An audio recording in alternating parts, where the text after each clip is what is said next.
नमस्कार दोस्तों, स्वागत है आपके अपने YouTube चैनल रीडिंग लवर्स पर।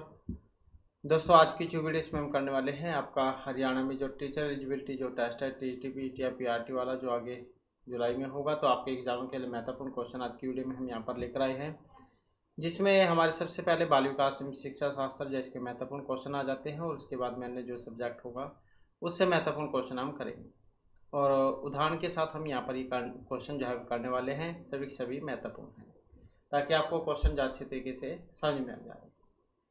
तो जिसमें हमारा पहला क्वेश्चन है, प्राथमिक स्तर पर एक शिक्षक में सबसे महत्वपूर्ण जो विशेषता यहाँ पर मानी गई है तो कौन सी होनी चाहिए?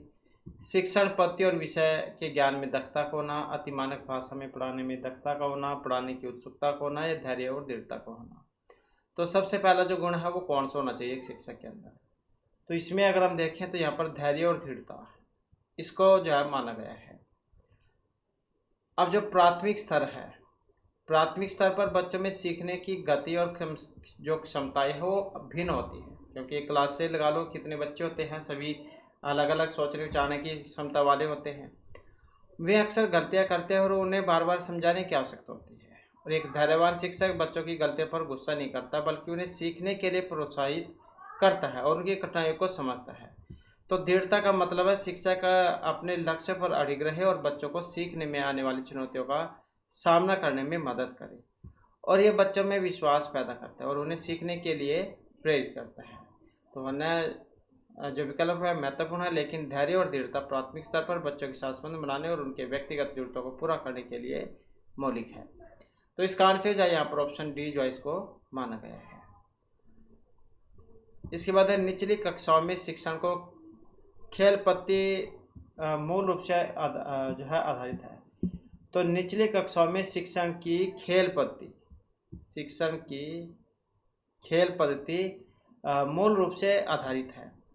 विकास एवं वृद्धि के मनोवैज्ञानिक सिद्धांतों पर, शिक्षण के समाज शास्त्रीय सिद्धांतों पर, शारीरिक शिक्षा कार्यक्रमों के सिद्धांतों पर या शिक्षण पद्धतियों के सिद्धांत पर। तो निचले कक्षाओं में शिक्षण की खेल पद्धति किस पर आधारित है?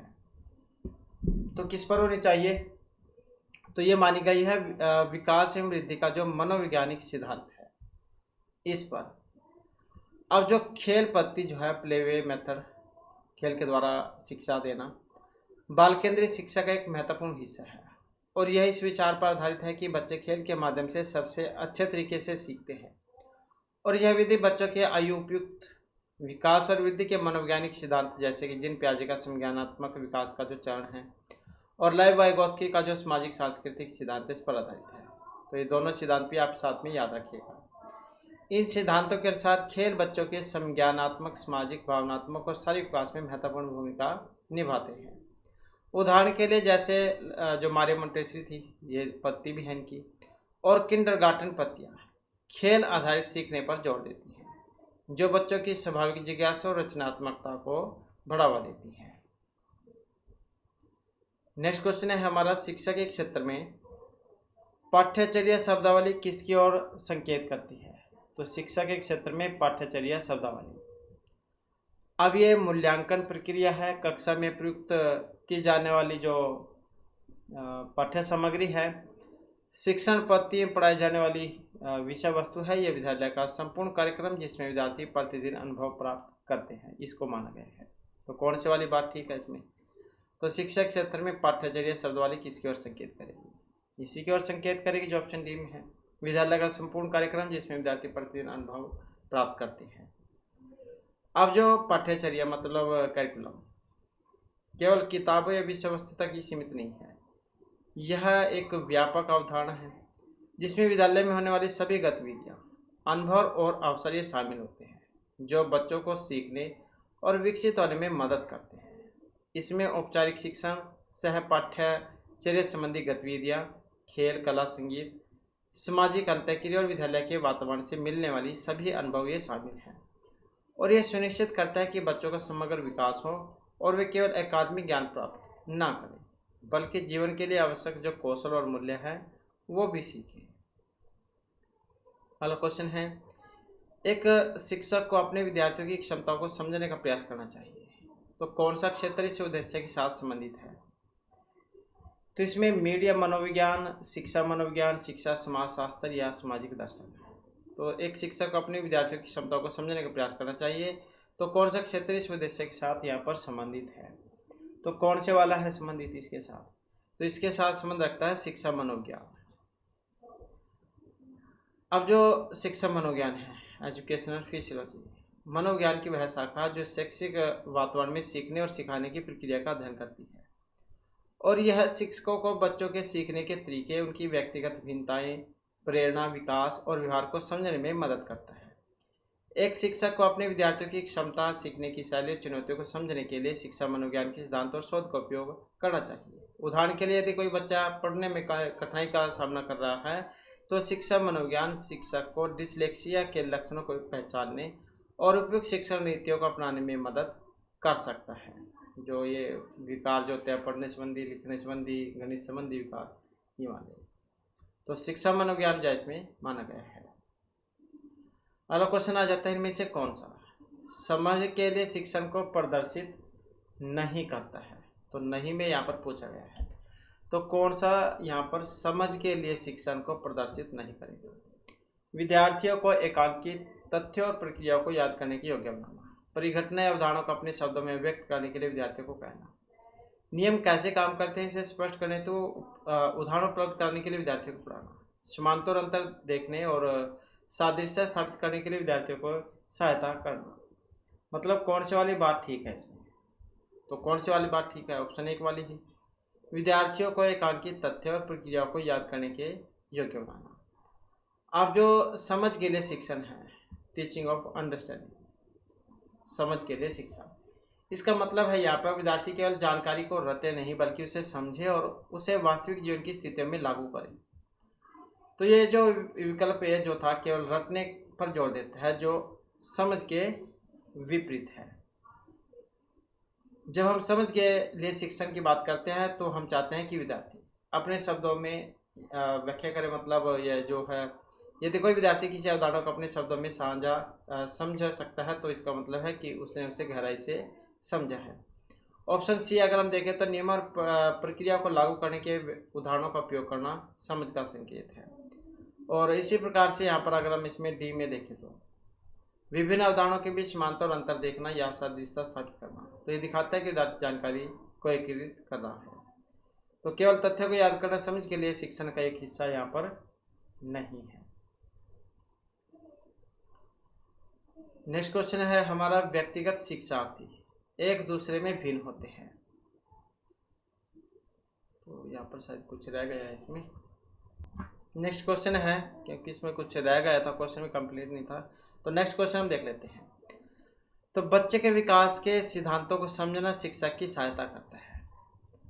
अब ये शिक्षार्थियों को भिन्न अधिगम शैलियों को प्रभावी रूप से संबोधित करने में, शिक्षार्थी को सामाजिक स्तर को पहचानने में, विद्यार्थियों की आर्थिक पृष्ठभूमि को पहचानने में, शिक्षार्थियों को क्या पढ़ाना चाहिए औचित्य स्थापित करने में। तो बच्चे के विकास के सिद्धांतों को समझना शिक्षक की सहायता करता है। कौन सा सहायता करेगा? यही करेगा ऑप्शन ए वाला, विद्यार्थियों की भिन्न अधिगम शैलियों को प्रभावी रूप से संबोधित करने में। अब जो विकास के सिद्धांत हैं, जैसे जीन पियाजे का संज्ञानात्मक विकास का सिद्धांत हो गया, लेव वाइगोत्स्की का सामाजिक सांस्कृतिक सिद्धांत हो गया, एरिक्सन का मनोसामाजिक विकास का सिद्धांत है। तो इनको समझने के शिक्षक को यह जानने में मदद करता है कि बच्चे विभिन्न आयु वर्ग और विकास के चरणों में कैसे सीखते हैं, और इससे शिक्षक को यह समझने में आसानी होती है कि हर बच्चा एक ही तरीके से नहीं सीखता, यानी उसकी अधिगम शैलियाँ अलग होती हैं, अलग अलग तरीके से सीखते हैं सभी बच्चे। कोई किसी काम को जल्दी सीख लेता है, कोई लेट सीखता है। तो इस समझ के आधार पर शिक्षक अपनी शिक्षण विधियों को समायोजित कर सकता है ताकि वह प्रत्येक बच्चे की व्यक्तिगत सीखने की जरूरतों शैली को प्रभावी ढंग से पूरा कर सके। उदाहरण के लिए यदि शिक्षक जानता है कि छोटे बच्चे खेल आधारित गतिविधियों से बेहतर से सीखते हैं तो वह अपनी शिक्षण योजना में ऐसी गतिविधियों को शामिल करेगा। इसके बाद आ जाता है प्रत्येक शिक्षार्थी स्वयं में विशिष्ट होता है। इसका जो अर्थ यहाँ पर क्या लिया गया है, एक विषम वर्गीय कक्षा में शिक्षार्थियों की क्षमताओं को विकसित करना संभव है। कोई भी दो शिक्षार्थी अपनी योग्यताओं, रुचि और प्रतिभाओं में एक समान नहीं होते। शिक्षार्थियों में न तो कोई समान विशेषता होती है और न ही उनके लक्ष्य समान होते हैं। सभी शिक्षार्थियों के लिए समान पाठ्यचर्या संभव नहीं है। तो प्रत्येक शिक्षार्थी स्वयं में विशिष्ट है, इसका मतलब क्या है? तो इसका अर्थ है ऑप्शन बी से, कि कोई भी दो शिक्षार्थी अपनी योग्यता और रुचि प्रतिभा में समान नहीं होते हैं। प्रत्येक शिक्षार्थी स्वयं विशिष्ट है। तो इसका अर्थ है कि व्यक्तिगत विभिन्नताएं होती है सभी में। तो इसका सीधा और सटीक अर्थ है कि कोई भी दो व्यक्ति यहाँ तक कि जुड़वा भी अपनी क्षमता, सीखने की शैली, रुचि, प्रेरणा, प्रतिभा इनमें बिल्कुल समान नहीं होते। यह उदाहरण बाल केंद्रित शिक्षा पर आधारित है और इस बात पर जोर देते हैं कि शिक्षण को प्रत्येक बच्चे की अनूठी जरूरतों को पूरा करने के लिए अनुकूलित किया जाना चाहिए। ऑप्शन ए गलत था यहाँ पर, क्योंकि इसमें विषम वर्गीय कक्षा में भी क्षमताओं को विकसित किया जा सकता है, तो उनके लिए विभिन्न नीतियों की आवश्यकता होती है। सी की बात करें तो यह अतिशयोक्तिपूर्ण है कि कुछ सामान्य विशेषताएं हो सकती हैं। डी भी ठीक नहीं है, इसमें आंशिक रूप से हो सकता है, लेकिन विशेषता का सबसे प्रत्यक्ष अर्थ योग्यता, रुचि और प्रतिभा से में भिन्नता से है। कहने का मतलब है यहाँ पर अगर आप देखें तो ऑप्शन बी जो है यही हमारा सही इसमें बैठेगा। इसके बाद है विद्यार्थियों को अभिव्यक्तियों में परिवर्तन के लिए इनमें से किस विधि का प्रयोग अध्यापक को नहीं करना चाहिए। तो विद्यार्थियों की अभिवृत्तियों में परिवर्तन के लिए, विद्यार्थियों की अभिवृत्तियों, यहाँ पर लिख लेते हैं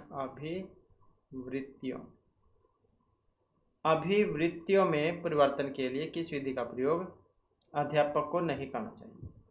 दबाव से किसी बात या विचार के लिए राजी करना, किसी विचार को दोहराना और दृढ़तापूर्वक व्यवहार करना, किसी प्रशंसनीय व्यक्ति के द्वारा समर्थन एवं स्वीकृति, या फिर किस संदेश के साथ साहचर्य स्थापित करना। तो विद्यार्थियों की अभिवृत्तियों में परिवर्तन के लिए इनमें से किस विधि का प्रयोग अध्यापक को नहीं करना चाहिए। अब नहीं करना चाहिए, दबाव वाली बात ठीक है। यहाँ पर दबाव से किसी बात या विचार के लिए राजी करना मतलब डराना धमकाना। तो एक शिक्षक को कभी विद्यार्थियों को किसी बात या विचार के लिए दबाव नहीं डालना चाहिए। शिक्षा का उद्देश्य आलोचनात्मक सोच और स्वतंत्र विचार को बढ़ावा देना है, न कि रटने या अनुपालन को। तो दबाव बच्चों में नकारात्मक भावनाएं पैदा कर सकता है, सीखने की प्रक्रिया को बाधित कर सकता है, तो सीखने की प्रक्रिया को बाधित कर सकता है, उनकी स्वायत्ता को कम कर सकता है। अन्य विकल्प जैसे कि दोहराना, दृढ़तापूर्वक व्यवहार, एक सकारात्मक संदर्भ में यानी लगातार प्रयास करना, किसी भी प्रशंसनीय व्यक्ति का समर्थन, रोल मॉडल का उपयोग हो गया, संदेशों के साथ साहचर्य स्थापित करना, उदाहरणों के साथ जोड़ना, सकारात्मक शिक्षण रणनीतियाँ हो सकती हैं। तो यहाँ पर अगर हम देखें तो इसमें जो सी आंसर जो है ऑप्शन ए जो ए है, तो इसको यहाँ पर माना गया। तो विद्यार्थी की अभिवृत्ति में परिवर्तन के लिए किस विधि का प्रयोग अध्यापक को नहीं करना चाहिए। तो दबाव से किसी बात या विचार के लिए राजी करना। नेक्स्ट आ जाता है, इनमें से कौन सा कथन शिक्षण के बारे में सही नहीं है। इसके बाद हमारा नेक्स्ट क्वेश्चन है, कौन सा कथन शिक्षण के बारे में सही नहीं है। तो यहाँ पर एक कथन शिक्षण के बारे में सही नहीं है, तो कौन से वाला है। शिक्षण में सुधार किया जा सकता है, शिक्षण औपचारिक एवं अनौपचारिक है, शिक्षण विज्ञान के साथ साथ कला भी है, शिक्षण अनुदेशन है। तो अनुदेशन है मतलब कौन से वाली बात यहाँ पर ठीक है। तो इसमें अगर हम देखें तो इसी को जो यहाँ पर माना गया था, इसमें शिक्षण या अनुदेशन है, यही वाली बात जो इसमें सही नहीं है। अब अगर हम पहले वाला ऑप्शन देखें तो शिक्षण में सुधार किया जा सकता है, तो बात तो ठीक है। शिक्षक अपने अनुभव, प्रशिक्षण, प्रतिक्रिया और नए तरीकों को अपनाकर शिक्षण में लगातार सुधार कर सकता है। शिक्षण औपचारिक और अनौपचारिक है, ये बात भी ठीक है। औपचारिक शिक्षण विद्यालय कॉलेज में होता है, जबकि अनौपचारिक शिक्षण घर पर, समुदाय में, खेल के मैदान में या किसी भी दैनिक अनुभव से होता है। शिक्षण विज्ञान के साथ साथ कला भी है, ये बात भी ठीक है। अब शिक्षण में वैज्ञानिक सिद्धांत जैसे कि मनोविज्ञान, शिक्षा शास्त्र और कला, रचनात्मकता, छात्रों के साथ संबंध बनाना, सहजता दोनों शामिल होते हैं। तो प्रभावी शिक्षण के लिए दोनों का मिश्रण आवश्यक है।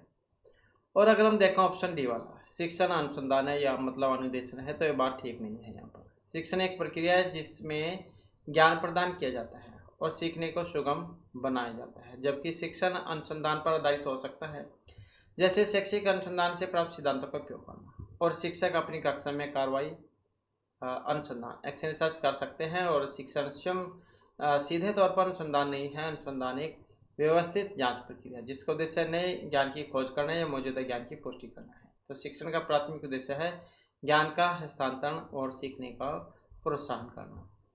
तो इस आधार पर अगर हम देखें तो यहाँ पर जो है शिक्षण अनुसंधान, ये वाला इसी का ऐसे कर लेते हैं, तो ये वाली बात यहाँ पर ठीक है इसमें, तो ये सही इसमें नहीं है।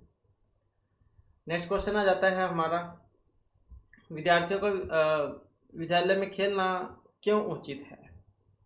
विद्यार्थियों को विद्यालय में खेलना क्यों उचित है? यह उन्हें शारीरिक रूप से सशक्त बनाएगा, शिक्षकों के लिए काम आसान हो जाएगा, समय बिताने में सहायक होगा, या सहयोग एवं शारीरिक संतुलन का विकास करेगा। तो किस लिए ठीक है? तो इसी कारण से ठीक है, ऑप्शन डी वाले के कारण। अब विद्यालय में खेलने के कई फायदे हो सकते हैं, लेकिन सबसे महत्वपूर्ण बहुआयामी विकास करना है। तो खेल न केवल शारीरिक विकास, संतुलन, समय शक्ति में मदद करता है, बल्कि सामाजिक कौशल जैसे सहयोग, टीम वर्क, नेतृत्व और नियमों का पालन करना भी सिखाता है। तो यह भावनात्मक विकास के लिए भी महत्वपूर्ण है, क्योंकि बच्चे खेल के माध्यम से अपनी भावनाओं को व्यक्त करना और नियंत्रित करना सीखते हैं। बाकी और जो है ये गलत है। नेक्स्ट आ जाते हैं, इनमें से शिक्षण कुशलता से संबंधित है। अब शिक्षण कुशलता से संबंधित है कौन से वाला? श्याम पट्ट पर लिखना, प्रश्नों को हल करना, प्रश्न पूछना, या ये सभी? तो शिक्षण की कुशलता से इन सभी का ही संबंध है। अब जैसे सबसे पहले ही लगा लो श्याम पट्ट पर लिखना, तो स्पष्ट, सुपाठ्य और व्यवस्थित तरीके से लिखने एक महत्वपूर्ण कौशल है, ताकि बच्चे जानकारी को आसानी से समझ सके। मतलब साफ साफ दिखना चाहिए, ब्लैक बोर्ड पर लिखा हुआ। प्रश्नों को हल करना, कक्षा में छात्रों के प्रश्नों का समाधान करना या समस्याओं को हल करने में उनकी मदद करना एक शिक्षा का महत्वपूर्ण कार्य है। प्रश्न पूछना, छात्रों की समझ का आकलन करने, उन्हें सोचने के लिए प्रेरित करने और कक्षा में सहभागिता को बढ़ावा देने के लिए प्रभावी ढंग से प्रश्न पूछना एक आवश्यक कौशल है। तो ये सभी कौशल मिलकर एक शिक्षक को अपनी कक्षा को अधिक प्रभावी और आकर्षक बनाने में मदद करते हैं। इसके बाद है शिक्षा की जो किंडरगार्टन पद्धति है, इसका प्रतिपादन किया था टीपी नन, प्रोवेल, स्पेंसर या मोंटेसरी।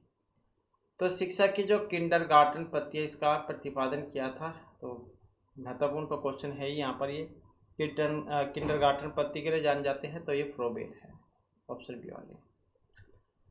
तो ये जर्मन शिक्षाविद थे, शिक्षाविद नाम था इनका फ्रेडरिक फ्रोबेल। तो किंडरगार्टन पद्धति के लिए जान जाते हैं। तो यह पद्धति बच्चों के प्राकृतिक विकास, खेल गतिविधि और रचनात्मकता पर जोर देती है, और इसे छोटे बच्चों की शिक्षा के लिए एक महत्वपूर्ण मील का पत्थर माना जाता है। मारिया मोंटेसरी ने भी एक अलग लेकिन प्रभावशाली बाल केंद्रित शिक्षा पद्धति विकसित की थी, नाम है मोंटेसरी विधि। मारिया मोंटेसरी जो थी, इनके नाम पर थी ये पद्धति। अगला क्वेश्चन है, एक शिक्षक को साधन संपन्न होना चाहिए, इसका अर्थ यहाँ पर क्या लिया गया है? उनके पास पर्याप्त धन संपदा होनी चाहिए ताकि उसे शिक्षण देने की जरूरत न पड़े। उनका अधिकारियों के उच्च स्तर से संपर्क होना चाहिए, उनका अपने विद्यार्थियों की समस्याओं को हल करने का पर्याप्त ज्ञान होना चाहिए, या उनके विद्यार्थियों के बीच उनकी प्रसिद्धि होनी चाहिए। तो शिक्षण को साधन संपन्न होना चाहिए, इसका अर्थ यहाँ पर क्या लिया गया है? तो इसका मतलब है यहाँ पर ऑप्शन सी से, उनको अपने विद्यार्थियों की समस्याओं को हल करने का पर्याप्त ज्ञान होना चाहिए। तो एक साधन संपन्न मतलब रिसोर्सफुल शिक्षक वह होगा जो विभिन्न परिस्थितियों में छात्रों की मदद करने के लिए ज्ञान, कौशल और रणनीतियाँ से लैस होगा। इसका मतलब ये नहीं है कि उसके पास भौतिक धन या उच्च संपर्क हो, बल्कि इसका अर्थ है कि वह शैक्षिक चुनौतियों का सामना करने, छात्रों की सीखने की कठिनाइयों को समझने और उन्हें दूर करने के लिए आवश्यक ज्ञान और रचनात्मकता रखता हो। यदि कोई छात्र किसी विषय में संघर्ष कर रहा है, तो एक साधन संपन्न शिक्षक के पास उसे समझाने के विभिन्न तरीके और संसाधन होंगे। अगला क्वेश्चन है, यदि कुछ विद्यार्थी कक्षा में अध्ययन की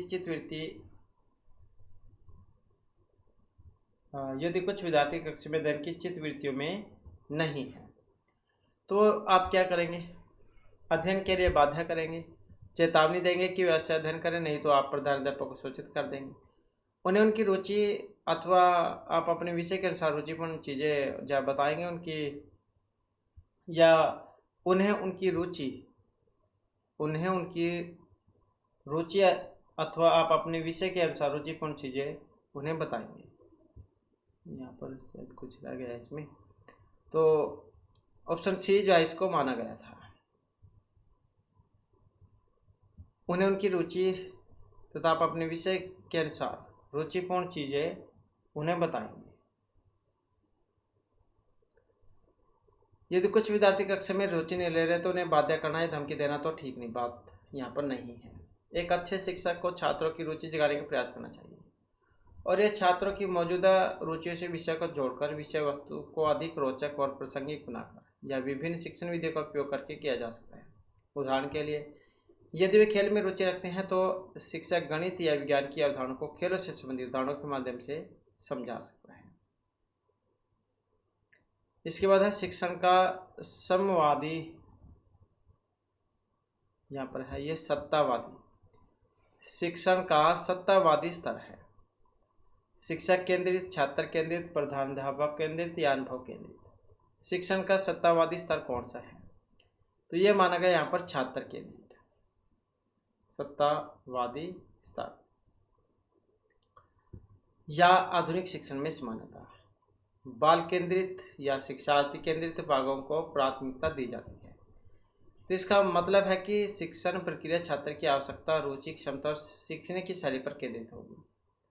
शिक्षक केवल ज्ञान का प्रदाता नहीं होता बल्कि एक सुविधा प्रदाता भी है जो छात्रों को सक्रिय रूप से सीखने में मदद करता है और यह छात्रों को प्रश्न पूछने, चर्चा करने, समस्या समाधान करने और स्वयं के सीखने की जिम्मेदारी के लिए प्रोत्साहित भी करता है। तो इसमें जो है यहाँ पर देखें तो छात्र केंद्रित जो है यहाँ पर इसमें ये माना गया है। इसके बाद आ जाता है अगला क्वेश्चन हमारा, अपने विद्यार्थियों को समझने के लिए एक शिक्षक में अच्छी जानकारी होनी चाहिए। अब अच्छी जानकारी होनी चाहिए, किस में होनी चाहिए? बाल मनोज्ञान की होनी चाहिए, बच्चों को समझने की प्रवृत्ति की होनी चाहिए, विषय वस्तु के प्रति विद्यार्थियों के मत की होनी चाहिए या फिर इन सभी की होनी चाहिए। तो अपने विद्यार्थियों को समझने के लिए शिक्षक में अच्छी जानकारी होनी चाहिए, तो मतलब इन सभी की ही होनी चाहिए। तो जैसे यहाँ पर बाल मनोज्ञान को लगा लो, तो यह समझने के लिए कि बच्चे कैसे सोचते हैं, सीखते हैं, महसूस करते हैं या फिर व्यवहार करते हैं विभिन्न आयु वर्ग में। बच्चों को समझने की प्रवृत्ति जैसे एक व्यक्तिगत गुण है जिसमें बच्चों के प्रति सहानुभूति, धैर्य और उनकी भावनाओं और अनुभव को समझने की इच्छा शामिल है।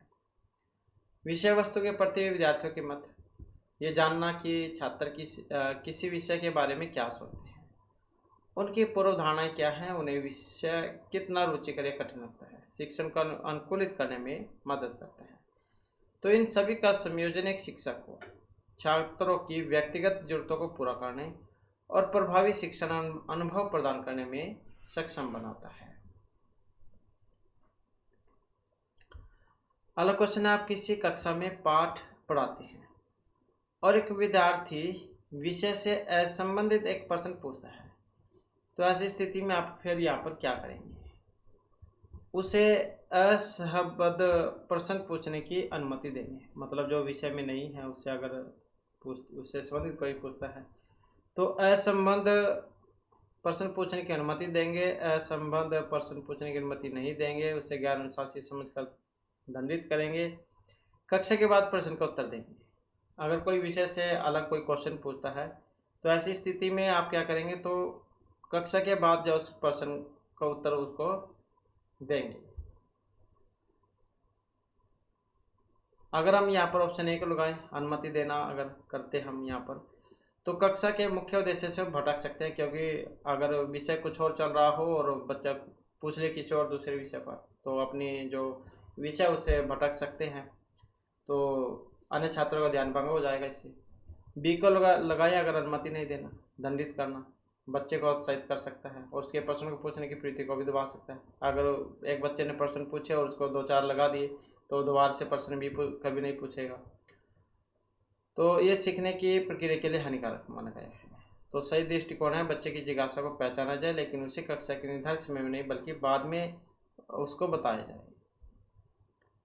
इसके बाद है, बुनियादी स्तर पर मातृभाषा में शिक्षा देना बेहतर है, क्योंकि यह बच्चों में आत्मविश्वास का विकास करेगा, अधिगम को सरल बनाएगा, बौद्धिक विकास में सहायता करेगा या प्राकृतिक वातावरण बच्चों को सीखने में सहायता करेगा।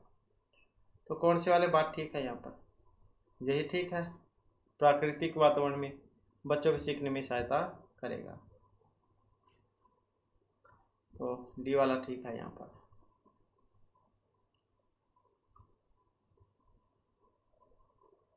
इसके बाद है, कक्षा में व्यक्तिगत भिन्नताओं के क्षेत्र हो सकते हैं, रुचि, सीखने, चरित्र या इन सभी के। एक कक्षा में व्यक्तिगत भिन्नताओं के क्षेत्र हो सकते हैं, तो किन के क्षेत्र हो सकते हैं? तो इन सभी के हो सकते हैं इसमें, ऑप्शन डी हो जाएगा यहाँ पर।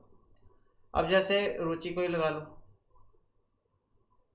हर बच्चे की अपने अलग अलग रुचि होती हैं। जैसे किसी को विज्ञान पसंद है तो किसी को कला, अलग अलग सब्जेक्ट पसंद होते हैं सभी को। सीखने के तरीके या फिर शैलियाँ, बच्चे अलग अलग तरीके से सीखते हैं, कोई देखकर, सुनकर, करके, मतलब अलग अलग सीखने के तरीके हैं ये भी।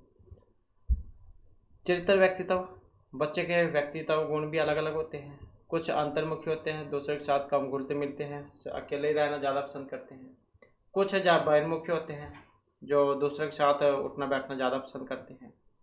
कुछ अधिक धैर्यवान होते हैं। तो एक प्रभावी शिक्षक को इन सभी प्रकार की भिन्नताओं को पहचानना और अपनी शिक्षण पद्धति को उनके अनुरूप डालना चाहिए।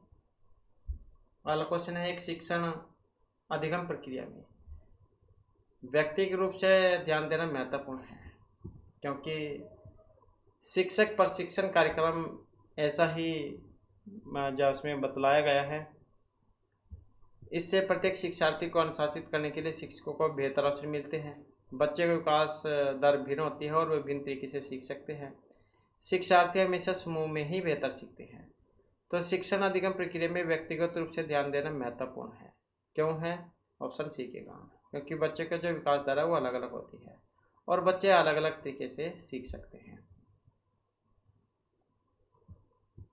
तो बच्चे की विकास दर अलग होगी और सभी बच्चे एक गति से विकसित नहीं होते। उनकी संज्ञानात्मक, सामाजिक, भावनात्मक और शारीरिक विकास की गति जो अलग अलग होती है। वे विभिन्न तरीके से सीख सकते हैं, जैसे क्वेश्चन यहाँ पर इसमें ऊपर अभी हमने पढ़ा ही है।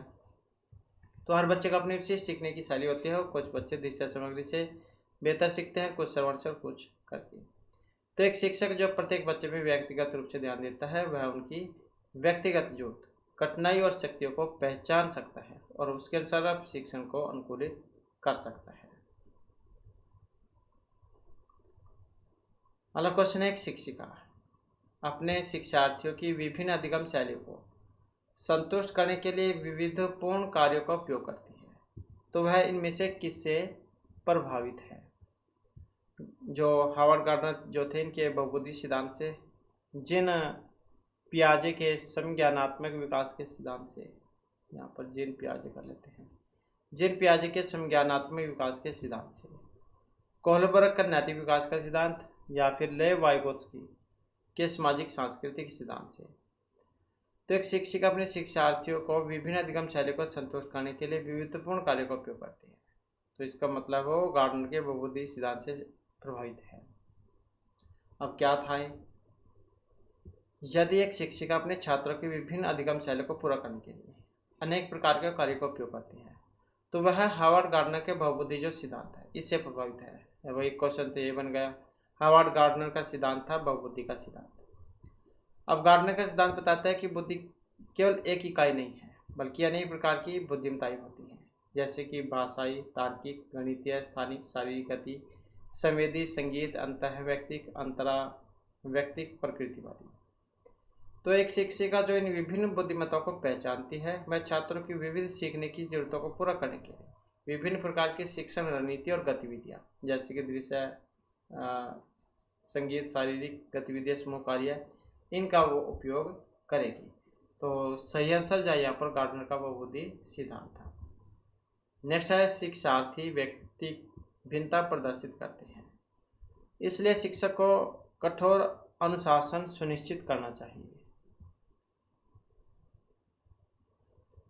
परीक्षाओं की संख्या जो बढ़ा देनी चाहिए, अधिगम की एक समान गति पर बल देना चाहिए, सीखने की विविध अनुभव को उपलब्ध कराना चाहिए। तो कौन से वाली बात इसमें ठीक है? तो ठीक हो यही है, सीखने की विविध अनुभव को उपलब्ध कराना चाहिए। अब सीखने की जो विविध अनुभव उपलब्ध कराना चाहिए, इसका मतलब है कि शिक्षक को विभिन्न शिक्षण विधियाँ, समग्र गतिविधियों का उपयोग करना चाहिए, जो विभिन्न सीखने की शैली, रुचि, क्षमता वाले छात्रों की जरूरतों को पूरा कर सके। उदाहरण के लिए, कुछ छात्रों के लिए दृश्य है, दूसरों के लिए समूह चर्चा और कुछ के लिए करके सीखने वाली गतिविधियाँ। अगर अन्य विकल्प देखें, जैसे ऑप्शन ए वाला था, कठोर अनुशासन व्यक्ति भिन्नता को संबोधित नहीं करता, बल्कि सीखने के माहौल को बाधित कर सकता है। परीक्षाओं की संख्या बढ़ाना, केवल आकलन पर जोर देगा, सीखने की प्रक्रिया पर नहीं।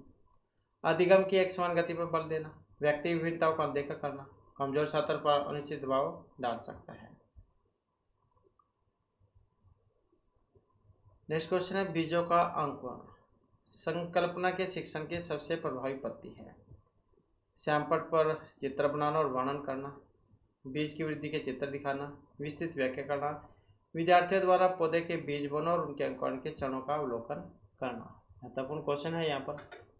तो बीजों का अंकुरण संकल्पना के शिक्षण की सबसे प्रभावी पद्धति कौन सी है?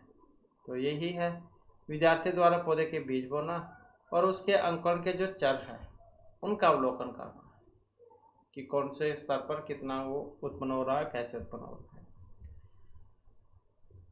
तो ये जो क्वेश्चन है यहाँ पर बाल केंद्रित और प्रगतिशील शिक्षा के मूल सिद्धांत पर आधारित है।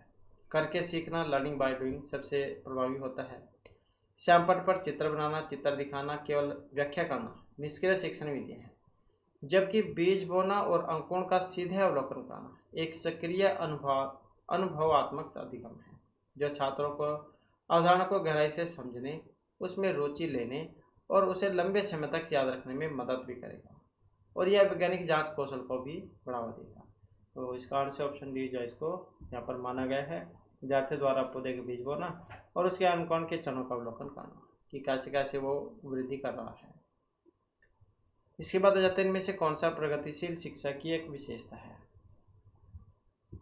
परीक्षाओं में अच्छे अंक प्राप्त करने पर बल देना, बार बार ली जाने वाली परीक्षाएं, समय सारणी और बैठने की व्यवस्था में लचीलापन, केवल प्रस्तावित पाठ्य पुस्तकों पर आधारित अनुदेश।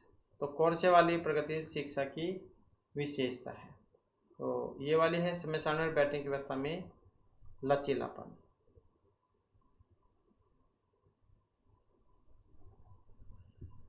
तो यहाँ पर इसको भी देख लेते हैं। अब जो प्रगतिशील शिक्षा है, जॉन डीवी जैसे शिक्षाविदों के द्वारा प्रतिपादित की गई थी और ये बाल केंद्रित जो दृष्टिकोण है उस पर जोर देती है। अब बच्चे की सक्रिय भागीदारी है, जैसे यहाँ पर तो बच्चे निष्क्रिय श्रोता नहीं बल्कि सक्रिय सीखने वाले होते हैं। अनुभवात्मक अधिगम की अगर हम बात करें तो करके सीखने वास्तविक दुनिया के अनुभव पर जोर देता है। लचीलापन की बात करें तो कठोर समय सारणी और बैठने की व्यवस्था के बजाय छात्र की आवश्यकता और सीखने की गति के अनुसार अनुकूलन। सहयोग और समस्या को देखें तो समाधान, समूह कार्य और आलोचनात्मक सोच को बढ़ावा देना। पाठ्यक्रम का लचीला, केवल पाठ्य पुस्तकों तक सीमित न होकर बच्चों की रुचि और जरूरतों के अनुसार पाठ्यक्रम का अनुकूलन है।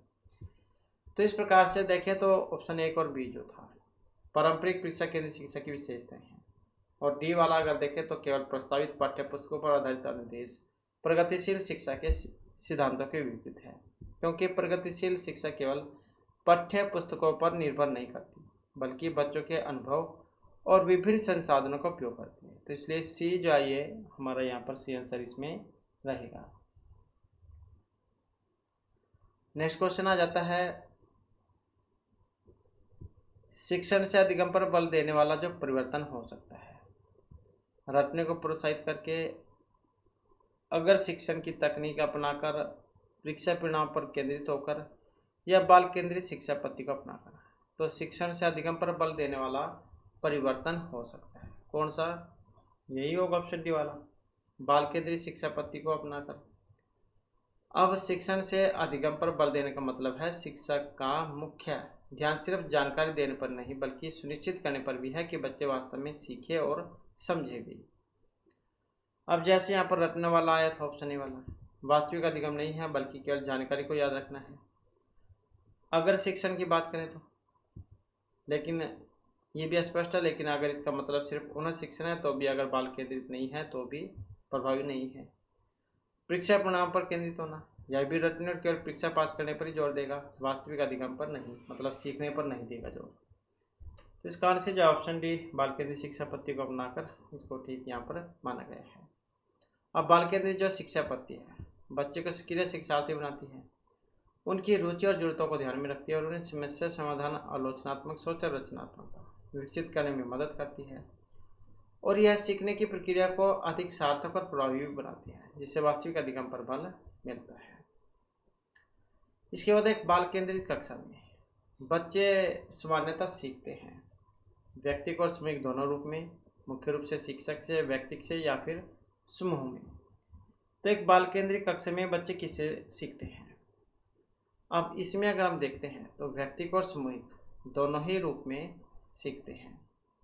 अब बाल केंद्रित में जो शिक्षा है इसमें CCC चाइल्ड सेंटर्ड क्लासरूम, शिक्षक विभिन्न सीखने की शैलियों और सामाजिक भावनात्मक विकास को बढ़ावा देने के लिए गतिविधियों की एक श्रृंखला का उपयोग करता है। बच्चे कभी व्यक्तिगत रूप से जैसे कि स्वतंत्र पढ़ना, व्यक्तिगत परियोजनाएं ये काम करते हैं, और कभी समूह में जैसे कि समूह परियोजनाएं, सहकर्मी शिक्षण, चर्चा, ये दोनों तरीके बच्चों को विभिन्न कौशल विकसित करने और एक दूसरे से सीखने में मदद करते हैं। जबकि एक शिक्षक एक सुविधादाता होता है। मुख्य रूप से केवल शिक्षक से सीखना बाल केंद्रित नहीं, केवल व्यक्तिगत या केवल सामूहिक रूप से सीखना भी सीमित दृष्टिकोण है। तो व्यक्तिगत और सामूहिक दोनों ही रूप यहाँ पर इसके माने गए थे। इसके बाद है सीमा और पाठ को बहुत जल्दी से सीख लेते हैं, जबकि लीना उसे सीखने में ज़्यादा टाइम लगाती है। तो यह विकास के सिद्धांत को दिखाता है। अब कौन सा सिद्धांत है? व्यक्तिगत भिन्नता का है, अंतः संबंध का है, निरंतरता का है, या सामान्य से विशिष्ट की ओर का है। अगर एक बच्चा किसी लेसन को जल्दी सीख लेता है, दूसरा उसे सीखने में समय लगाता है, तो ये क्या दिखाता है? किसका सिद्धांत है? व्यक्तिगत भिन्नता का, क्योंकि सभी व्यक्ति अलग अलग होते हैं, चाहे वो जुड़वा है या अलग अलग है, लेकिन उनके खाने पीने, सोचने विचारने की शक्ति वो भी अलग अलग होती है। तो ये जो उदाहरण है स्पष्ट रूप से व्यक्तिगत भिन्नता के सिद्धांत को दिखाता है। विकास और अधिगम की प्रक्रिया में कोई भी दो व्यक्ति बिल्कुल समान नहीं होते। प्रत्येक व्यक्ति की अपनी सीखने की गति, क्षमता, रुचि और शैली होती है। सीमोर और लेना का उदाहरण दिखाता है कि सीखने की गति में भिन्नता एक सामान्य बात है, और शिक्षकों को कक्षा में व्यक्तिगत भिन्नताओं को समझना और उन्हें पूरा करने के लिए विभिन्न शिक्षण नीतियों का उपयोग करना चाहिए। नेक्स्ट आ जाता है बाल केंद्रीय शिक्षा के लिए कौन सा कारक यहाँ पर आधार जो है इसमें माना गया है? व्यक्तिगत अंतर, बाल अधिकार, बच्चों की निःशुल्क और अनिवार्य जो शिक्षा का अधिकार 2009, सभी बच्चे सभी संदर्भों में समान होते हैं। तो कौन सा कारक यहाँ पर इसका आधार है? आधार कौन सा है? यही है व्यक्तिगत अंतर।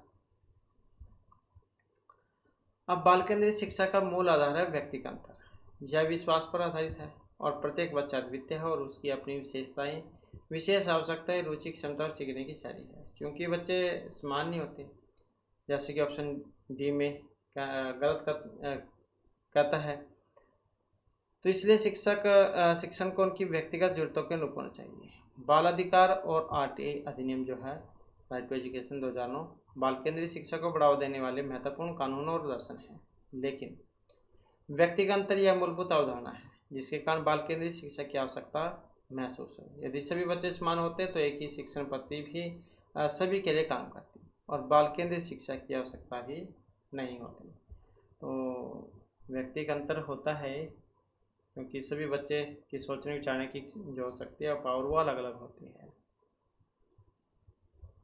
तो बाल केंद्रीय शिक्षा के लिए कौन सा कारक आधार होगा यहाँ पर? व्यक्तिगत अंतर का।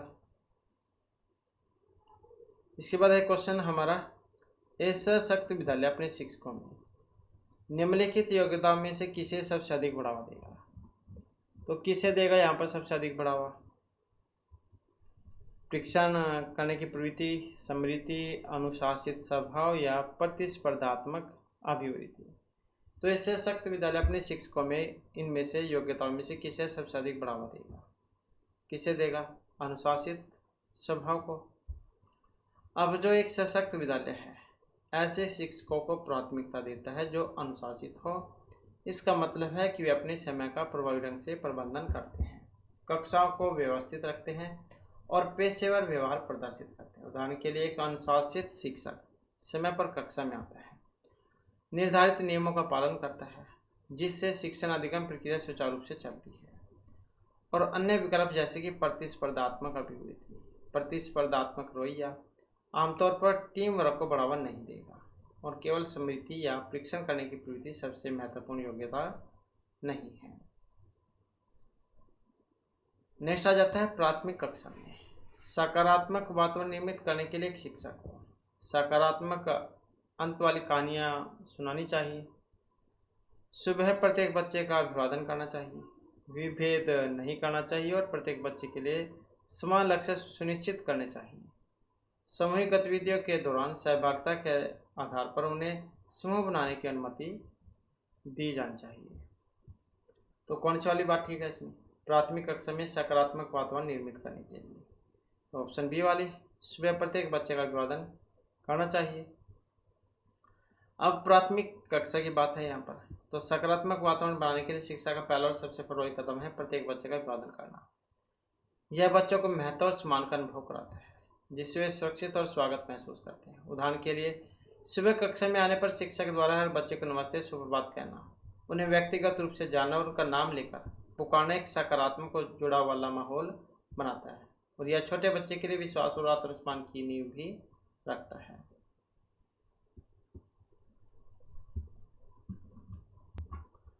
और यहाँ पर अगर हम देखें तो अगर इसको भी हम यहाँ पर इसमें से गलती मान लें तो फिर जो ऑप्शन सी वाला भी इसका यहाँ पर ठीक रह जाएगा। विभेद नहीं करना चाहिए और प्रत्येक बच्चे के समान लक्ष्य सुनिश्चित करने चाहिए। तो इसी को अगर हम यहाँ पर सही जाए माने, अगर इसको गलत माने तो ये वाला हमारा सही रहेगा। तो ये ज़्यादा ठीक है यहाँ पर।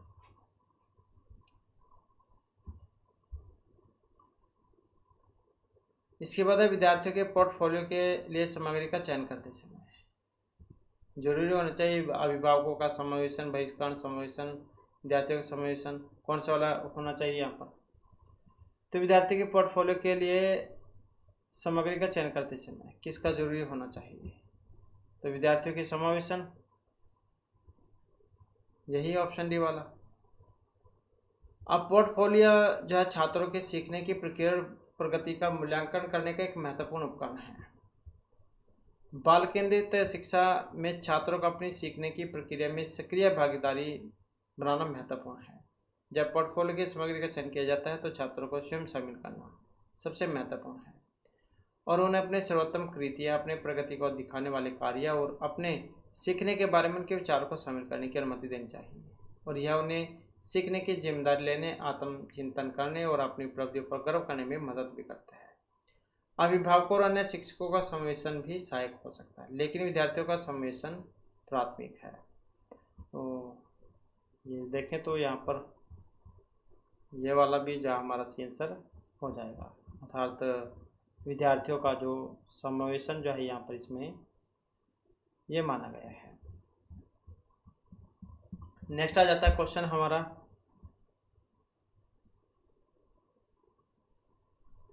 कौन सा सिद्धांत पाठ्य योजना में शामिल नहीं है? शिक्षार्थियों का ज्ञान, उद्देश्य की स्पष्टता, शिक्षण का ज्ञान, योजना की दृढ़ता है। तो कौन सा सिद्धांत पाठ्य योजना में शामिल नहीं है? कौन सा? योजना की दृढ़ता का होना। अब पाठ्य योजना मतलब लेसन प्लान बनाते समय एक प्रभावी योजना में लचीलापन होना चाहिए ताकि इसे छात्रों की वास्तविक आवश्यकता और कक्षा की गतिशीलता के अनुसार समायोजित किया जा सके। विद्यार्थियों का ज्ञान मतलब पाठ्य योजना छात्रों की पूर्व जानकारी, सीखने की शैली और आवश्यकता को ध्यान में रखकर बनाई जानी चाहिए। उद्देश्य की स्पष्टता, यह स्पष्ट होना चाहिए कि छात्र पाठ के अंत तक क्या सीखेंगे या क्या करने में सक्षम होंगे।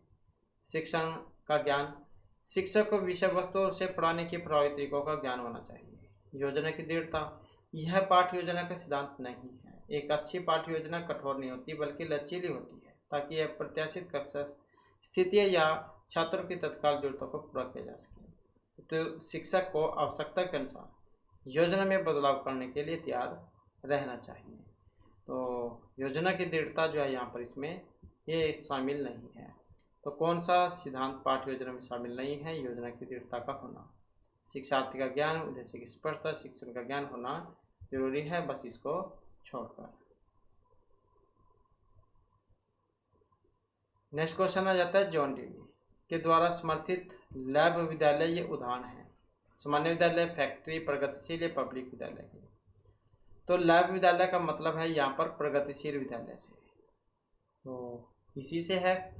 अब जॉन डीवी एक प्रमुख अमेरिकी शिक्षाविद और दार्शनिक थे जिन्होंने प्रगतिशील शिक्षा के सिद्धांत का प्रतिपादन किया था, प्रोग्रेसिव एजुकेशन का, और अपने विचारों को लागू करने के लिए शिकागो विश्वविद्यालय में एक लैब विश्वविद्यालय की स्थापना की थी।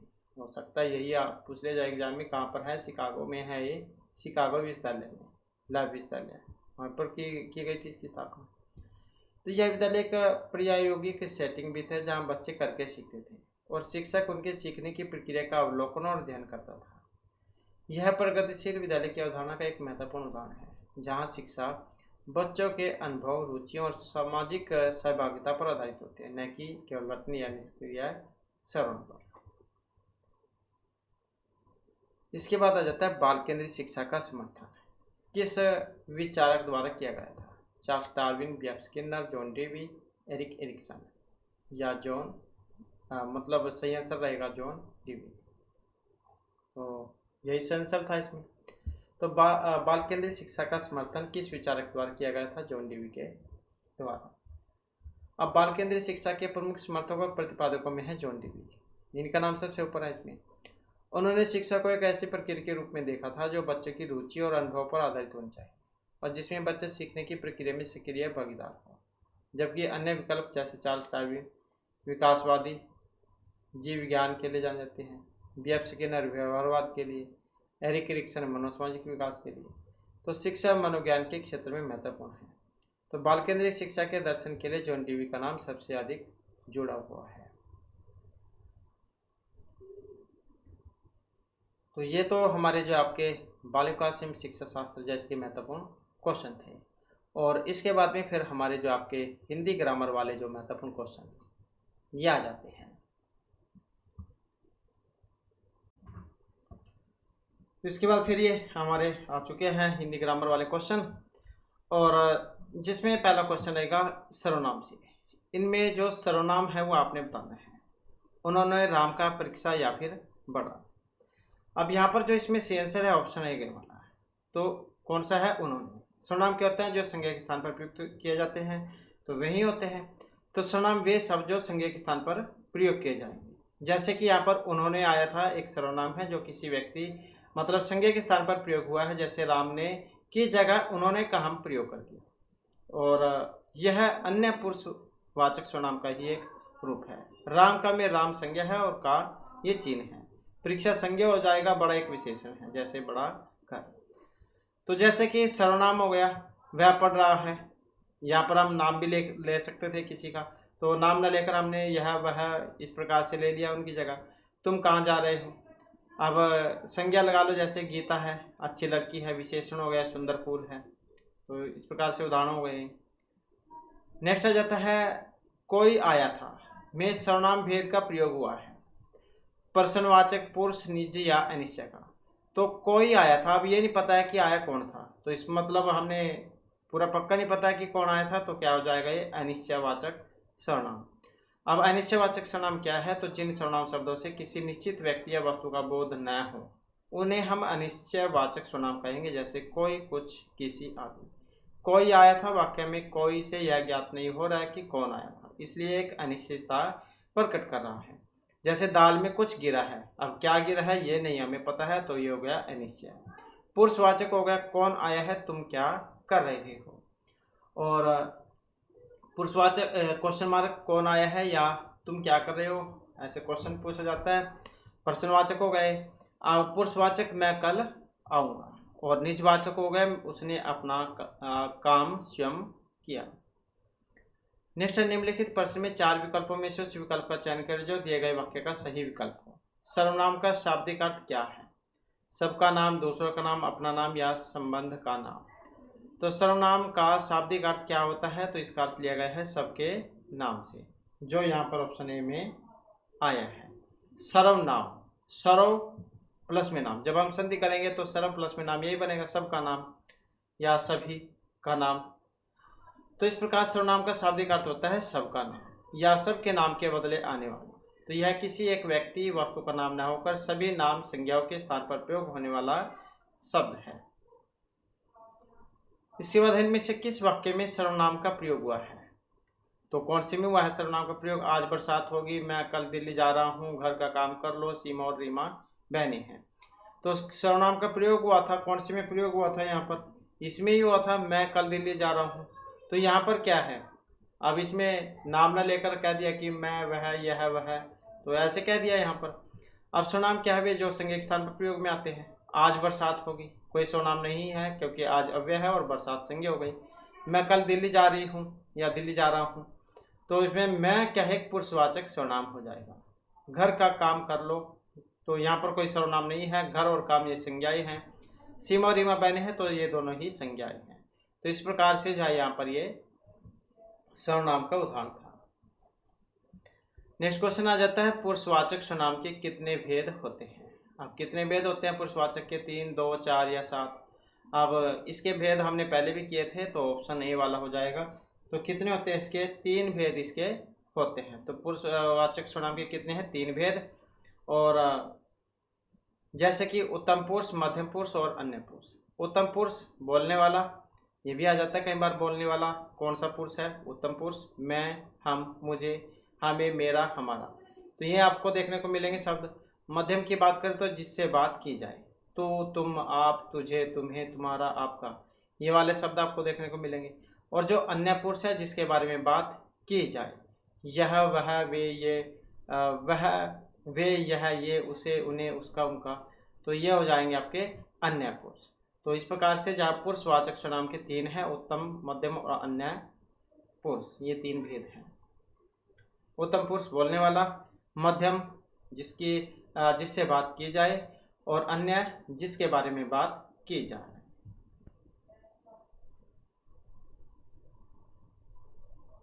इसके बाद है, क्या आप घर भी जाएंगे।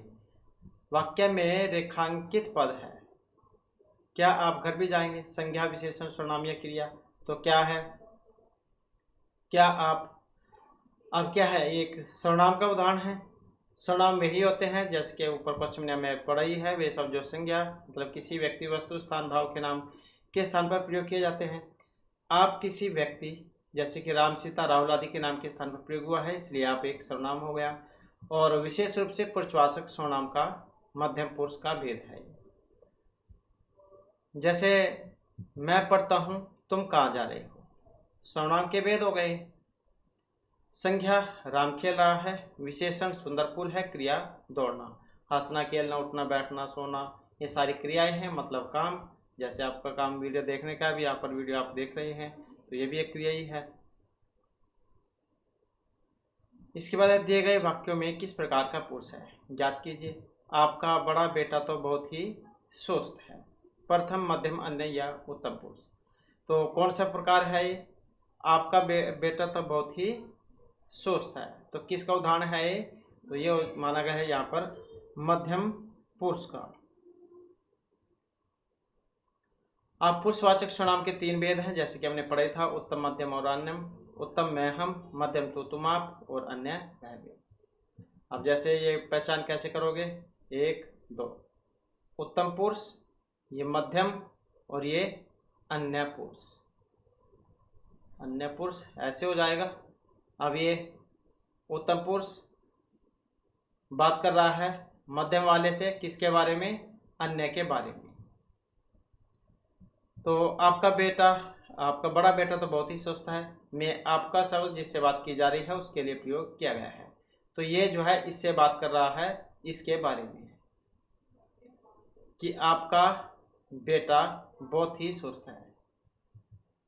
ये 2 हैं, बात किसके बारे में कर रहे हैं? तीसरे व्यक्ति के बारे में। उत्तम पुरुष मेरा काम हो गया। मध्यम आपका क्या है? अन्य उनका घर दूर है। दिए गए वाक्य में किस प्रकार का पुरुष है वो आपने बताना है। हम तो आपके सेवक हैं, आज्ञा तो कीजिए। प्रथम, मध्यम, अन्य या मध्यम। हम तो आपके सेवक हैं, तो कौन सा है? उत्तम पुरुष, उसी का उदाहरण है ये। तो वाक्य में हम शब्द का प्रयोग जो बोलने वाले व्यक्ति या समूह के लिए किया जाता है, उत्तम पुरुष सर्वनाम का उदाहरण है। तो प्रथम में दिए गए हैं यहाँ पर। अब जैसे इसके उदाहरण भी है, हमने पहले भी किए थे। उत्तम पुरुष, हम कल बाजार जाएंगे, हम हो जाएगा। मध्यम, आप कहाँ से आए हैं। अन्य, वे सब।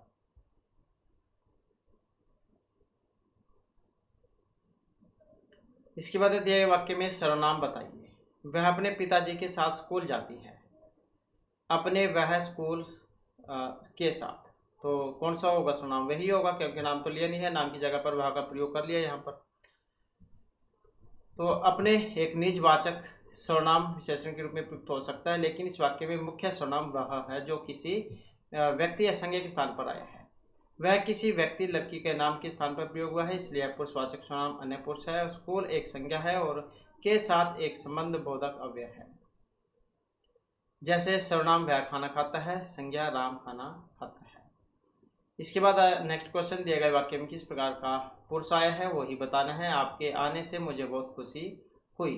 तो ये कौन सा है? प्रथम, मध्यम, अन्य या उत्तम पुरुष, कौन से का उदाहरण है ये? अब इसमें अगर हम देखते हैं तो ये उत्तम पुरुष जो इसका उदाहरण यहाँ पर इसमें माना गया है।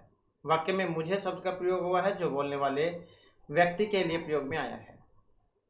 तो तीन भेद हैं जैसे कि हमने पढ़ी है, उत्तम, मध्यम, अन्यम। उत्तम पुरुष मैं, हम, मुझे, हमारा। मध्यम तो तुम, आप, तुम्हें, आपका। और अन्य पुरुष जिसके बारे में बात की जाए वह, वे, उसे, उनका। तो जैसे दो व्यक्ति किसी तीसरे व्यक्ति के बारे में बात कर रहे हो तो वो वह अन्य, प्रथम ये बीच वाला मध्य, और जिसके तीसरे के बारे में बात हो रही है अन्य। जैसे उत्तम पुरुष मुझे प्यास लगी है, हम कल जाएंगे। इसके बाद दिए गए वाक्य में किस प्रकार का पुरुष है वही आपने बताना है। इन्हें बाहर का रास्ता दिखाओ। मध्यम, प्रथम, उत्तम या अन्य कौन सा है? तो इन्हें कौन सा है? बाहर का रास्ता दिखाओ मतलब अन्य की यहाँ पर बात इसमें हुई है। तो यहाँ पर इन्हें का प्रयोग हुआ है जो उन व्यक्तियों के लिए प्रयोग में आया है जिनके बारे में बात की जा रही है, ना तो बोलने वाला है और न ही जिससे बात की जा रही है। तो यह अन्य पुरुष का उदाहरण है। ये और को इनको मिलाकर बनता है इन्हें। उन्हें बुलाओ, वे पढ़ रहे हैं। इसके बाद दिए गए वाक्य में सर्वनाम बताइए। रीना, आज तुमसे कोई मिलने आया था। निजवाचक, प्रश्न, अनिश्चय या संबंधवाचक। कि रीना आज तुमसे मिलने आया था। अब कोई है मतलब पता नहीं था अब कौन आया है, लेकिन क्या हो जाएगा ये? अनिश्चय वाचक। तो क्योंकि यहाँ पर जिसके बारे में हमें कुछ पूरा पक्का मालूम ना हो उसे कहते हैं हम अनिश्चय वाचक। तो कोई से हमें स्पष्ट नहीं हो रहा कि कौन मिलने आया था। तुमसे भी एक सर्वनाम है, मध्यम पुरुष सर्वनाम पुरुषवाचक, लेकिन प्रश्न में कोई पर जोर दिया गया है तो ये एक अनिश्चितता को दिखाता है। अनिश्चित दाल में कुछ गिरा है, अब पता नहीं क्या गिरा है। बाहर कोई खड़ा है, यहाँ पर भी हमने ये नहीं पता कि कौन है। इसके बाद है दिए गए वाक्य में रेखांकित शब्द का पुरुष याद कीजिए। बारिश में हमारी पुस्तकें भीग गई। तो ये उत्तम, मध्यम, अन्य या कोई सा भी नहीं। तो कौन से का उदाहरण है? बारिश में हमारी पुस्तकें भीग गई। तो हमारी है तो कौन सा हो जाएगा? उत्तम पुरुष का उदाहरण है ये। तो हमारी शब्द हमसे बना है जो बोलने वाले या लिखने वाले के समूह को संदर्भित करता है। हम और उसके विभिन्न रूप हमें, हमारा, हमारी, हमारे उत्तम पुरुष सर्वनाम के अंतर्गत ही आते हैं। तो सारे में हम वाला याद रखिएगा आप। जौन से भी इससे बने हैं तो ये सारे के सारे उत्तम के उदाहरण हैं। हमारा घर यह है, हम जा रहे हैं। इसके बाद है इनमें से सर्वनाम नहीं है। अब एक सर्वनाम नहीं है, कोई, आप, नहीं, तुम। कौन से वाला? ये वाला। तो सर्वनाम संज्ञा के स्थान पर प्रयोग करने वाले शब्द जैसे कोई, कोई से हमें अनिश्चय के बारे में पता लगता है। आप पुरुषवाचक सर्वनाम में मध्यम में आएगा। नहीं एक अव्यय अर्थात निषेधवाचक या उसके अंतर्गत ये आता है जो कि जो क्रिया या विशेषण को निषेध करने के लिए प्रयोग में आता है। तो ये सर्वनाम नहीं है। तुम मध्यम पुरुष के अंतर्गत आएगा। सर्वनाम कोई आया है, आप कैसे हैं, तुम क्या कर रहे हैं। अव्यय मैं नहीं जाऊंगा, यह ठीक नहीं है।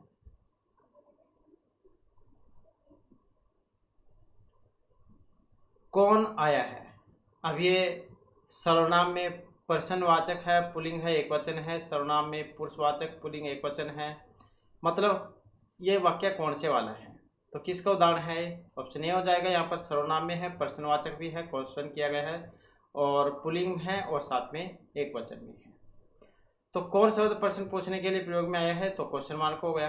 कौन का प्रयोग किसी व्यक्ति के लिए हुआ है? तो आमतौर पर पुल्लिंग में ही आता है जब तक कि संदर्भ से स्त्रीलिंग स्पष्ट न हो। तो आया है से ये एक वचन के रूप में है, क्योंकि आया है न कि आए हैं। आए होता तो फिर बहुवचन में चल जाता। तो आया है मतलब एक के बारे में बात हुई है। प्रश्नवाचक तुम्हें क्या चाहिए, पुल्लिंग हो गया, कौन पढ़ रहा है, और एक वचन कौन आया। ठीक सर्वनाम को चुनकर खाली जगह भरिए। डैश हमेशा सच बोलिए। तो तुम, आप या हम। तो आप हमेशा सच बोलिए, तो ऐसे ही कहा जाता है। तो यही हो जाएगा यहाँ पर आप। तो यहाँ पर क्या है, इसमें हमेशा सच बोलिए में बोलिए क्रिया का प्रयोग आदरसूचक बहुवचन या आदरसूचक एकवचन के रूप में हुआ है, और हिंदी में आदर देने के लिए आप सर्वनाम का प्रयोग होता है। तो अनौपचारिक और अनादर सूचक या बहुत घनिष्ठता वाला है। तुम मध्य स्तर का संबोधन है, लेकिन बोलने के लिए बोलने के साथ आप ही सबसे अधिक उपयुक्त रहता है। ये ऐसे तो नहीं कहते हैं कि तू हमेशा सच बोल, तो ऐसे ही कहा जाता है, क्योंकि हमें सभ्य तरीके से बोलना होता है। तो आप सच बोलिए, न कि किसी को कह देते हैं कि थप्पड़ से मारना कि तू सच बोल। तो जो जोर ज़बरदस्ती वाली बात हो गई, लेकिन सभ्य तरीके से कहा जाता है कि आप सच बोलिए। हम बहुवचन उत्तम पुरुष का है जो बोलने वाले के लिए प्रयोग होता है। इसके बाद उदाहरण जैसे आप कहाँ जा रहे हो, आप बैठिए, ऐसे कहा जाता है। तो नहीं कहा जाता कि तू कहाँ जा रहा है, या यहाँ तू यहीं बैठ। तुम का मध्यम वाला, तुम क्या कर रहे हो, तुम बैठो। तो कहाँ जाएगा, तू बैठ। तो ये इसके उदाहरण हैं। इसके बाद आ जाता है नेक्स्ट हमारा। नेक्स्ट है अंधेरे कमरे में कुछ भी नहीं दिखाई देता। वाक्य में जो सर्वनाम है वो आपने बताना है। कुछ, दिखना, अंधेरा या कमरा। तो कौन सा है इसमें, यही है कुछ। तो सर्वनाम वे शब्द जो संज्ञा के स्थान पर प्रयोग किए जाते हैं। कुछ अनिश्चयवाचक सर्वनाम है, क्योंकि यह किसी निश्चित वस्तु का बोध नहीं करा रहा है। दिखना एक क्रिया हो गई, अंधेरा विशेषण है, वाचक संज्ञा है, और कमरा एक संज्ञा है। अनिश्चयवाचक सर्वनाम जैसे कि हमने पहले आया था, कोई, कुछ वाला पता नहीं है, जिसमें पक्का पता नहीं होता।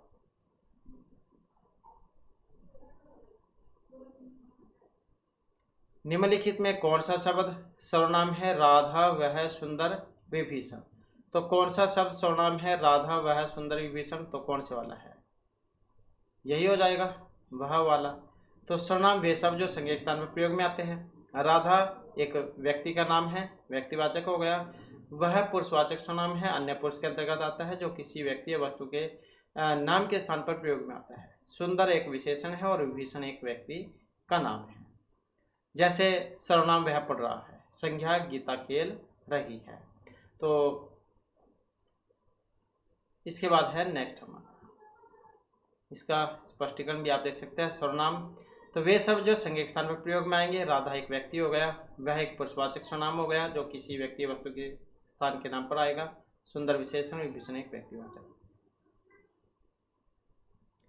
कौन सर्वनाम का गुणवाचक शब्द दिए गए विकल्प में से बताइए।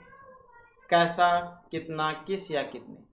कौन सर्वनाम का गुणवाचक होगा, कैसा, ये कौन सा बनेगा, ये वाला कैसा। गुणवाचक शब्द वे होते हैं जो किसी संज्ञा सर्वनाम के गुण, मतलब रंग, रूप, आकार, दशा आदि के बारे में हमें बताते हैं। जैसे कौन होगा एक प्रश्नवाचक सर्वनाम है। जब हमें किसी की विशेषता या गुण के बारे में प्रश्न पूछना होता है तो हम कैसा शब्द का प्रयोग करते हैं। जैसे कि यहाँ पर आप देख सकते हैं, कितना परिमाण के मतलब मात्रा के बारे में हमें बता रहा है, तो उस मात्रा संबंधी प्रश्न पूछने के लिए इसका प्रयोग करते हैं। किस एक प्रश्नवाचक सर्वनाम का ही रूप है, मतलब रूप है जो कारक चिन्ह के साथ प्रयोग में आता है। कितने संख्या संबंधी प्रश्न पूछने के लिए हम प्रयोग में लाते हैं। तो गुणवाचक हो गया, जैसे वह लड़का कैसा है, मतलब उसके गुण बताने हैं, अच्छा है, बुरा है। परिमाण बताना है, मतलब नाप तोल वाला, तुम्हें कितना दूध चाहिए, 1-2 किलो, 4 किलो, 5 किलो, 10 किलो, ऐसे। संख्या बतानी है, कितने लोग आए हैं, 10, 20, 50, 100, ऐसे। तो ये हमारे यहाँ पर आपके जो हिंदी ग्रामर वाले क्वेश्चन थे, और इसके बाद में फिर हमारे जो आपके इंग्लिश ग्रामर वाले जो महत्वपूर्ण क्वेश्चन ये आ जाते हैं। तो यहाँ पर जो सही और अब जवाब आपने बतानी है। तो जिसमें हमारा पहला क्वेश्चन है, slow and steady the race, win या फिर विंस, किसका प्रयोग होगा। धीरे और स्थिर ही दौड़ जीतता है, जैसे कि आप कहानी सुनी है खरगोश और जो है कछुए वाली। तो कछुआ रेस जीत जाता है, तो क्या जाएगा इसमें, slow and steady wins the race. तो यही आ जाएगा इसमें। नेक्स्ट है, slow and steady a holy river, is या फिर आ। तो किसका प्रयोग होगा यहाँ पर, तो slow and steady is a holy river, तो यहाँ पर इज का प्रयोग हो जाएगा। वैसे अगर देखें तो ये क्वेश्चन ही ठीक नहीं लग रहा है। नेक्स्ट देख लेते हैं, the Ganges a holy river, is या फिर आर। तो किसका प्रयोग होगा यहाँ पर? गंगा एक पवित्र नदी है, सही बात भी है। तो यहाँ पर देखें तो किसका प्रयोग हो जाएगा? तो Ganga is a holy river, तो ऐसे ही होता है, तो क्या आ जाएगा? इज का प्रयोग हो जाएगा। No boy and no girl absent, is या फिर आर। तो कोई लड़का और लड़की जो अनुपस्थित नहीं है, तो यहाँ पर देखें तो क्या आएगा इसमें? तो no boy and no girl is upset, कोई भी लड़का या लड़की अनुपस्थित नहीं है, मतलब अपसेट नहीं थी। इसके बाद है the sheep grazing in the field, has या फिर हैव। भेड़ खेत में चल रही है, ऐसी होता है, तो क्या कहा जाएगा? Sheep, the sheep are grazing in the field. तो भेड़ जो है, ये भेड़ के बारे में है, तो the sheep are grazing in the field. तो यहाँ पर ये आर का प्रयोग होगा, यहाँ पर आर कर लेते हैं। तो आर जो है, आर का प्रयोग यहाँ पर होगा इसमें, the sheep are grazing in the field. Next है he and not I done this, there या फिर देयर्स। तो किसका प्रयोग होगा यहाँ पर? He and not I done this, उसने और मैंने नहीं किया। तो क्या कौन सा आ सकता है यहाँ पर इसमें? तो ही एंड नॉट, देखें तो यहाँ पर हैज़ ठीक रहेगा, यहाँ पर ऑप्शन में हैज़ भी कर लेते हैं हम, क्योंकि हैज़ ही सही रहेगा इसके बाद। He and not I has done, तो हैज़ का प्रयोग हो जाएगा, यहाँ पर हैज़ कर लेते हैं हम, has done this. He dash to go there, need या फिर नीड्स। तो किसका प्रयोग होगा यहाँ पर? He dash to go there. अब यहाँ पर भी अगर हम देखते हैं तो क्या हो जाएगा? He needs to go there, उसे वहाँ जाना है। देखें तो हाँ नीड्स, तो उसे वहाँ जाने की ज़रूरत है, he needs to go there. इसके बाद है he dash to go there, is या फिर आर, उसे वहाँ जाना है। तो किसका प्रयोग हो सकता है यहाँ पर? तो he is to go there, उसे वहाँ जाना है, तो ही इज। नेक्स्ट आ जाता है the students who are playing there my discipline, am या फिर आर। तो किसका प्रयोग होगा यहाँ पर? तो इसमें अगर हम देखते हैं तो जो छात्र वहाँ खेल रहे हैं वे मेरे शिष्य हैं, ऐसी बात है। तो the students who are playing there are my disciples, तो यही हो जाएगा आर का प्रयोग। नेक्स्ट आ जाता है you and I neighbours, is या फिर आर। तो किसका प्रयोग होगा? तुम और मैं पड़ोसी हैं, तो किसका प्रयोग जाएगा यहाँ पर? यू एंड आई, तो are, you and I are neighbours, तो आर का प्रयोग हो जाएगा। Economics not an easy subject, is या फिर आर। तो किसका प्रयोग होगा? अर्थशास्त्र एक आसान विषय नहीं है, तो क्या आ जाएगा? Is economics is not an easy subject, तो क्या आ जाएगा? Is. The flowing the list of the books, has या फिर हैव। तो निम्नलिखित जो है पुस्तकों की सूची है, the following is the list of the books, तो क्या आ जाएगा यहाँ पर? इज का प्रयोग। द फ्लोइंग, यहाँ पर इज भी हम कर लेते हैं क्योंकि हैज की जगह इज का प्रयोग यहाँ पर होगा, तो इज यहाँ पर ठीक इसमें रहेगा। नेक्स्ट आ जाता है the wheels is 12 spokes, has या हैव।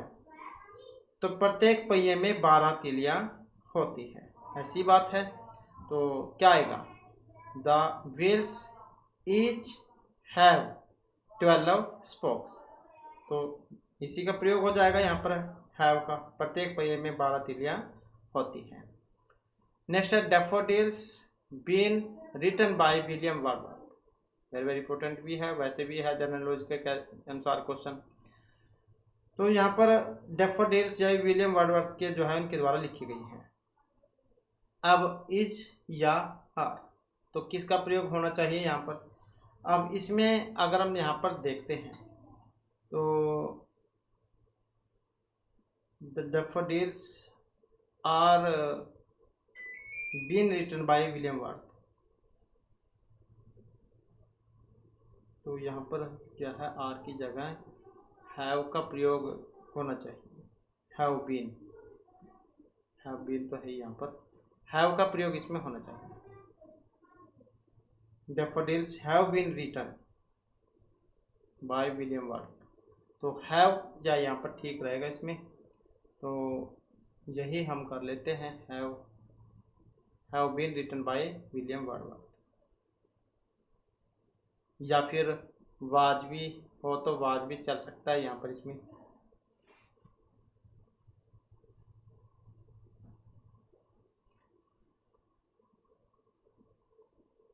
अगर कुछ भी नहीं है फिर आर तो रहेगा ही। नेक्स्ट है 10 kilograms of sugar enough for me, was या वा, तो किसका प्रयोग होगा यहाँ पर। 10 किलोग्राम चीनी मेरे लिए पर्याप्त थी, तो कौन सा आ सकता है यहाँ पर। The 10 kilograms of sugar was enough for me, तो क्या जाएगा, वाज।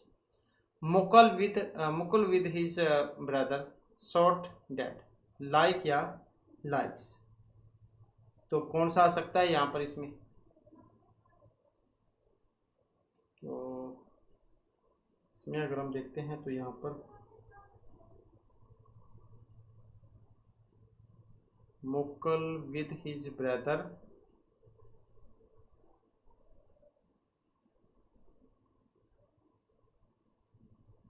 तो लाइक या लाइक्स, तो क्योंकि डेथ में तो बनता ही नहीं है, तो यहाँ पर वाज या वर का प्रयोग होना चाहिए था, क्योंकि मुकुल अपने भाई के साथ गोली मारकर मार दिया गया, तो ये तो पसंद करने में तो बन ही नहीं सकता यहाँ पर। तो इसमें जो है वाज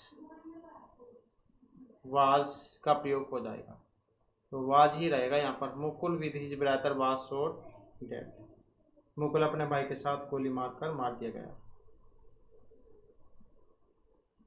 तो वाज ठीक रहेगा यहाँ पर इसका। इसके बाद है सम पीपल ट्रेवलिंग, हैज़ या फिर है, तो कौन सा बनेगा यहाँ पर। कुछ लोग यात्रा कर रहे हैं, अब सम पीपल्स आर ट्रेवलिंग, तो ऐसे ही कहा जाता है, सम पीपल्स आर ट्रेवलिंग।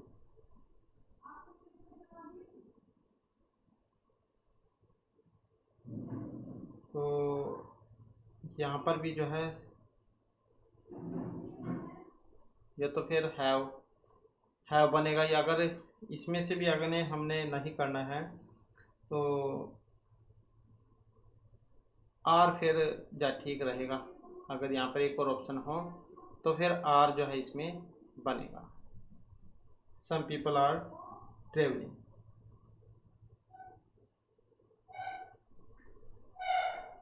इसके बाद है a parcel of books been received, is या फिर आ, तो किताबों का एक पार्सल प्राप्त हुआ है, तो क्या आ जाएगा यहाँ पर।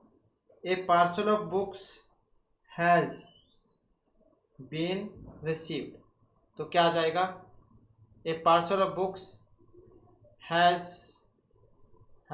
आएगा यहाँ पर भी, तो इसमें हैज़ का प्रयोग होगा, हैज़ बीन रिसीव्ड, तो हैज़ आएगा यहाँ पर, has been received. The rest of the book not finished, is या फिर are, the rest of the book, तो इसमें देखें तो क्या आएगा। बिहार के छात्र मेहनती होते हैं, सॉरी जो है the rest of the book, बाकी जो किताबों ख़त्म नहीं हुई है, the rest of the book is not finished, तो क्या आएगा, is, the rest of the book is not finished. The students of Bihar laborious, तो बिहार के छात्र मेहनती होते हैं, तो क्या आएगा, the students of Bihar are laborious, तो यही आ जाएगा फिर इसमें आर। नेक्स्ट है magistrate and collector present in the meeting. Was या फिर वर। मजिस्ट्रेट और कलेक्टर बैठक में उपस्थित थे, तो क्या आ जाएगा यहाँ पर? वर का प्रयोग होगा। यदि मजिस्ट्रेट और कलेक्टर दो अलग अलग व्यक्ति हैं तो वर का प्रयोग होगा। अगर मजिस्ट्रेट और कलेक्टर दो अलग व्यक्ति हैं तो वर का प्रयोग होगा। अगर दोनों एक ही हैं फिर वाज से भी काम चल जाएगा। तो यदि एक ही व्यक्ति दो पद धारण कर रहा है तो वाज का प्रयोग होगा। अगर दो व्यक्ति हैं फिर वर का प्रयोग होगा। नेक्स्ट है oil and water not mix. तो क्या आ जाएगा यहाँ पर? डू या डज किसका प्रयोग होगा? तो तेल और पानी आपस में मिलते नहीं है, सच्चाई तो है ही है। अब इसमें देखें तो क्या आ जाएगा? Oil and water do not mix, ऐसे कहा जाता है तो यही हो जाएगा इसका। Hammer and sickles there, was या वर। हथौड़ा और हसिया वहाँ है, तो क्या आ जाएगा इसमें? Was. Hammer and sickle is there, या फिर वाज है तो वाज, अगर इज है तो is there. The United States a big army, has या हैव। संयुक्त राज्य अमेरिका के पास एक बड़ी सेना है, तो क्या आ जाएगा यहाँ पर? Has. The United State has a big army, तो क्या हो जाएगा? Has. Gulliver's travel a famous stair, is या आर। गुलिवर की यात्रा एक प्रसिद्ध व्यंग्य है, तो ये जो है एक उसमें आती है कहानी के रूप में गुलिवर की। तो जो बड़ा व्यक्ति होता है और जहाँ पर छोटे व्यक्ति होते हैं उनके देश में चला जाता है गुलिवर ट्रेवल्स। फेमस स्टेयर है, प्रसिद्ध व्यंग्य है, मतलब गुलिवर की यात्रा एक प्रसिद्ध व्यंग्य है। तो इज या आर किसका प्रयोग होगा यहाँ पर इसमें? तो इसमें अगर हम यहाँ पर देखते हैं तो क्या हो जाएगा? Is. Gulliver's travel is a famous stair. Both of them good, was या वर। दोनों ही अच्छे थे, क्या आएगा? Both of them were good, तो ऐसे ही कहा जाता है, क्या हो जाएगा? वर। ऑल मॉर्टल, इज या आर किसका प्रयोग होगा? सभी नश्वर हैं, तो क्या आ जाएगा? ऑल आर मॉर्टल, ये कहा जाता है। Mr and Mrs Thakur in the house, is या आर। श्री और श्रीमती ठाकुर घर में हैं, तो क्या कहा जाता है? Mr and Mrs Thakur are in the house, तो ऐसे ही कहा जाता है। अगर यहाँ पर आर नहीं होता तो वर होता, वर, फिर वर का प्रयोग होता। नेक्स्ट है what the latest news, is या फिर आर। नवीनतम समाचार क्या है? What is the latest news, तो ऐसे ही कहा जाता है।